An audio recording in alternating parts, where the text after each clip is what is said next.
It was 11 p.m. on a Tuesday when my family invaded my Chicago penthouse. They didn't knock. They used the emergency keys I had foolishly trusted them with. My brother Joshua leaned against the granite island, smelling of stale bourbon and fear. My parents Karen and David stood beside him not as visitors but as debt collectors. "We need $65,000, Lauren," my father stated, his voice void of affection. "Joshua's margin call is due." When I said no, my mother didn't scream. She didn't beg. She simply reached into her designer bag and dropped a thick legal document onto the glass coffee table. It landed with a heavy thud. It was a petition for emergency guardianship. The reason listed was mental instability. "We're doing this for your own good," she whispered, her eyes cold. "We are taking control of your assets tomorrow morning. Drop a comment and let me know where you're listening from and what time it is for you right now. I'd love to know who's part of our community." The door clicked shut behind them, and the silence of my penthouse returned heavy and absolute. I didn't chase them. I didn't throw the vase of white lilies against the wall. I simply walked to the door and engaged the deadbolt. Then I engaged the secondary security lock I had installed 3 months ago when Joshua first started asking about my bonus structure. I walked to the kitchen island where my mother had left the petition. I didn't read it yet. I didn't need to. I knew what it was. It was a declaration of war disguised as a legal pleading. I poured myself a glass of ice water.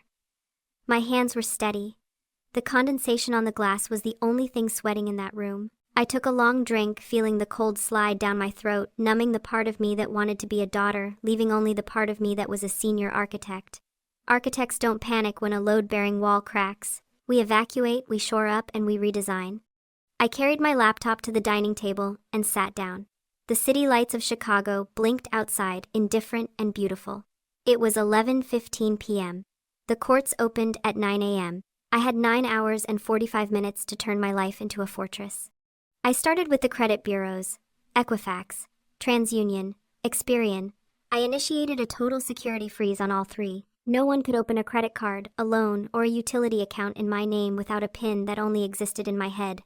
Click, frozen. Click, frozen. Next, the banks. My parents had my old passwords. They had my social security number. They knew the name of my first pet and the street I grew up on. I logged into my primary checking account. I changed the password to a string of 30 random characters. I updated the security questions. Mother's maiden name, I changed the answer to the serial number of my laptop. Name of first elementary school, I changed it to the chemical formula for concrete. Then the liquidity. I couldn't leave my cash where a temporary court order might reach it easily. I opened a high-yield holding account I had set up years ago for a potential firm buy-in, an account they didn't know existed. I initiated a wire transfer for 90% of my liquid assets. The screen asked for confirmation. "Are you sure you want to transfer $112,000? I hit enter. The progress bar loaded. Green, complete. I didn't stop there. I logged into my company's payroll portal. I removed my direct deposit information. If they managed to freeze my main account tomorrow, my next paycheck, $8,200, would not land in a trap. It would sit safely in payroll until I directed it elsewhere. By 12:03 a.m., I had digitally vanished. I was a ghost in my own financial life.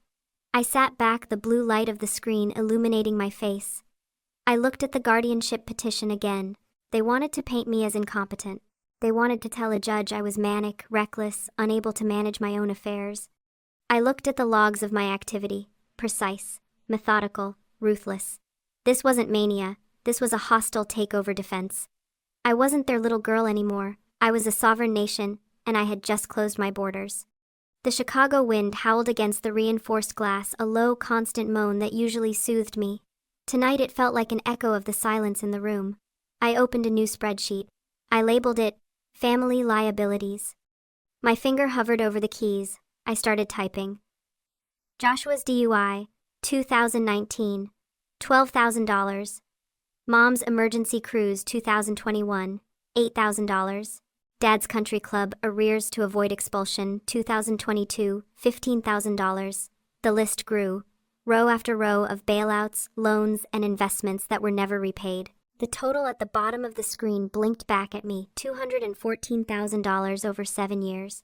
Why did I pay it? Why did I keep writing checks while they called me cold, ungrateful, distant? It wasn't because I was generous. It wasn't because I loved them, not really. It was because of the invisible chain. They chain them to a stake when they are small. The baby elephant pulls and pulls, but it isn't strong enough to break the chain. Eventually, it stops trying. It learns that it is trapped. Years later, when the elephant is fully grown and powerful enough to rip the stake out of the ground with a single tug, it doesn't. It stays put because it still believes it is weak. That was me. My parents had trained me since I was 6 years old that my worth was transactional. Good grades earn dinner. Silence earns peace. Money earns a momentary pause in the criticism. I wasn't writing checks to help them. I was paying a ransom for my own existence. I was the grown elephant terrified of a tiny wooden stake, believing that if I stopped paying I would cease to matter. I looked at the petition on the table. Mental incompetence. The chain snapped. I wasn't the baby elephant anymore. I was the architect who had just designed a 70-story skyscraper that could withstand a magnitude 8 earthquake. I looked at the spreadsheet one last time. I didn't feel guilt. I felt the cold, hard clarity of a structural engineer realizing the foundation is rotten. You don't repair a rotten foundation. You condemn the building. I closed the laptop. The sun was starting to rise over Lake Michigan, painting the water in shades of steel and blood. I picked up my phone. I had one call to make before the courts opened. Not to a doctor, not to a therapist. I dialed Aunt Lisa. My phone began to vibrate at 7 a.m. A persistent angry buzz against the sleek surface of my desk. I didn't answer. I watched the notifications stack up like bricks in a wall. Joshua, Karen, David. Then the extended family. Aunt Sarah wrote, "Honey, your mom says you're having a breakdown. Please call us." Cousin Mike wrote, "Dude, you okay? Josh said you threatened to hurt yourself." I scrolled through the messages, my expression flat. This was the offensive. They were painting the narrative before I could even step into the courtroom. They were weaponizing my silence, turning my competence into mania and my boundaries into paranoia. I opened a voicemail from my father. It was time-stamped at 2 a. His voice was thick, slurred slightly by what I assumed was Scotch. "You think that money is yours, Lauren, who paid for your piano lessons, who drove you to math camp. That money is mine. It's a return on my investment. You don't steal from the people who made you." I saved the voicemail. I backed it up to 3 different cloud servers. I sat there staring at the audio file, and for the first time, I truly understood the math. To most people, a child is a person. To a narcissist, a child is an asset class. They don't see autonomy, they see equity. My salary wasn't my earnings. It was their dividend. My refusal to pay wasn't a boundary. It was a breach of contract. They genuinely didn't believe they were stealing. They believed they were liquidating an asset they owned. The realization didn't hurt. It cauterized the wound. It burned away the last lingering hope that maybe, just maybe, they were worried about me. They weren't worried. They were just afraid their stock was crashing. I picked up my phone and dialed the number for the only person in my family who had been excommunicated for bad investments. Aunt Lisa. "I was wondering when you'd call," she said, her voice dry as parchment. "They filed for guardianship," I said. "I know," she replied. "Your mother posted a prayer request on Facebook for your mental health crisis 20 minutes ago. Be at my office in an hour. Bring coffee. Black." Aunt Lisa's office was not a home. It was a weapons silo disguised as a forensic accounting firm. Located on the 42nd floor of a steel spire in the Loop, it smelled of ozone, burnt coffee, and billable hours. I walked past the reception desk. The receptionist didn't ask for my name. She simply buzzed me through the frosted glass doors. Lisa was waiting. She stood by the window looking out at the same gray skyline I had stared at the night before. She didn't look like my father's sister. She looked like a predator who had eaten the rest of the litter. She wore a charcoal suit that cost more than my first car. She didn't hug me. She didn't offer a platitude. She pointed to the leather chair opposite her desk. "Let me see it," she said. I slid the guardianship petition across the mahogany desk. She put on her reading glasses and flipped through the pages. The silence in the room was absolute. I watched her eyes scan the legal lies. Manic, reckless, danger to self. She laughed. It was a dry, sharp sound, like a branch snapping in winter. "Incompetence," she muttered. "They're claiming the woman who manages $100 million construction budgets can't balance a checkbook." She tossed the file back onto the desk. "They're desperate, Lauren. Narcissists don't go to court unless they've run out of other options. They hate records. They hate judges. They hate anything they can't charm or bully." "They want the money," I said. Joshua owes $65,000. No, Lisa said, leaning forward. Her eyes were hard. If they just wanted $65,000, they would have guilt-tripped you for 6 months. They would have sold the boat. They would have borrowed against the house again. Filing for guardianship is a nuclear option. It invites scrutiny. It invites the state into their finances. She pressed a button on her intercom. Send in the team. 2 minutes later, 3 associates walked in carrying laptops. They didn't look like accountants. They looked like hackers in Brooks Brothers suits. Lisa stood up. She walked to the whiteboard. We aren't just defending you against a competence claim, she announced. We are performing a hostile audit. If David and Karen want to tell a judge that they are the responsible parties and you are the liability, we are going to open their books. She turned to me. I need everything you have access to. Old tax returns from before you were 18, trust documents, the address of every property they've ever claimed to own. I gave her the access codes. I gave her the social security numbers I had memorized. I watched as her team began to pull the threads of my parents' financial tapestry. On the screens, numbers began to scroll. Credit scores, mortgage liens, credit card balances. Find me the anomaly, Lisa ordered. Find me the reason they are so terrified of losing control that they'd try to lock their own daughter away. The room hummed with the sound of cooling fans and typing. I sat there drinking the black coffee someone had placed in front of me. It tasted bitter and clean. I wasn't the victim anymore. I was the client, and I had just hired the shark. It took 6 hours to find the lie. The sun was crossing the sky and dipped behind the skyscrapers, casting long shadows across the conference table. The hum of the servers had become a white noise backdrop to my anxiety. I had paced the length of the room 40 times. I had drunk 3 cups of black coffee. Then the typing stopped. One of the associates, a young man with tired eyes, printed a single document. He didn't say a word. He just walked over and handed it to Aunt Lisa. She read it. She didn't smile. She didn't frown. She just looked up at me, and for the first time, the predator's gaze softened into something that looked terrifyingly like pity. Lauren, she said, sit down. I sat. The leather chair felt cold against my back. Who owns the house in Naperville? She asked. My parents, I said. They bought it in 1998. They bought it in 98, Lisa corrected. But they don't own it. Not anymore. She slid the paper across the desk. It was a property tax history report. Look at the transfer date. 10 years ago, May 12th. I looked at the date. It was the day my grandmother Eleanor died. The deed was transferred, Lisa said, her voice steady and quiet. From David and Karen to the Eleanor Trust. I don't understand, I said. Dad told me Grandma died without a will. He said everything went to probate to pay off her medical debts. He lied, Lisa said. There was a will, and there was a trust. I just pulled the filing from the county clerk's archives. Your father didn't probate the estate. He suppressed the will and appointed himself the executor and trustee. She leaned forward. Lauren, the trust documents name a single beneficiary. My heart hammered against my ribs. I knew what she was going to say before she said it. It's you. The room seemed to tilt. Me. The house. The remaining portfolio. It was all left to you. Your father was supposed to transfer the title to your name when you turned 25. He didn't. He buried the paperwork. He has been living in your house rent-free for 4 years past the legal deadline.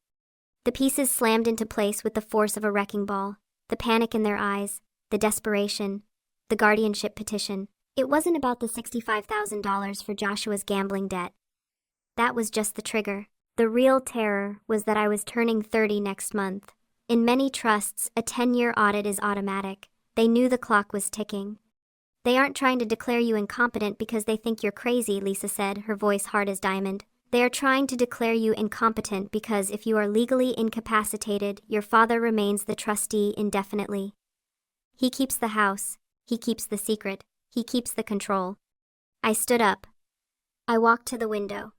I looked out at the city I had built, the life I had constructed from scratch while believing I was nothing but a burden to them. All those years I thought I was paying rent on my existence.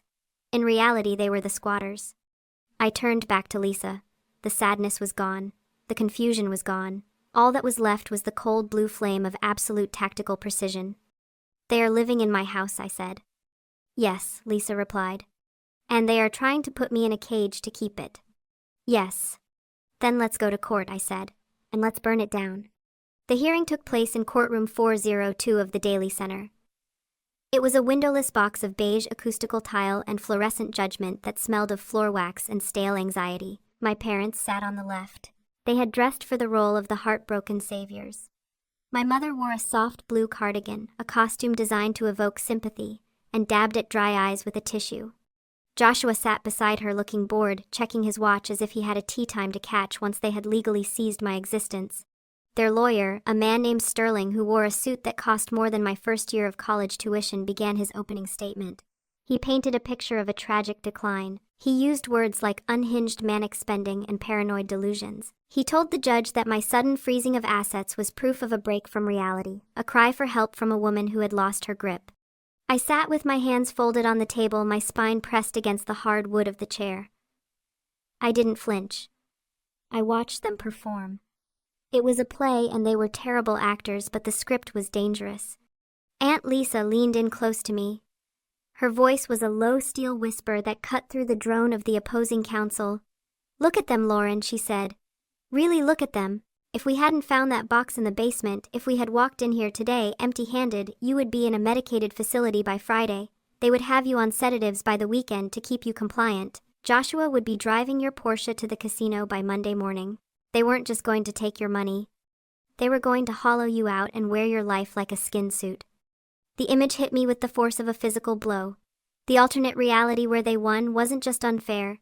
It was a horror movie. It was the total erasure of myself. That fear didn't make me tremble. It solidified me. It turned my blood into liquid nitrogen. Sterling finished his speech. He looked smug. He thought he had won. "Miss Vance," the judge said, looking at Aunt Lisa, "do you have a response regarding your client's mental state?" Lisa stood up. She didn't pick up the medical records. She picked up the deed. "Your Honor," she said, her voice projecting to the back of the room, "we are not here to discuss my client's mental state.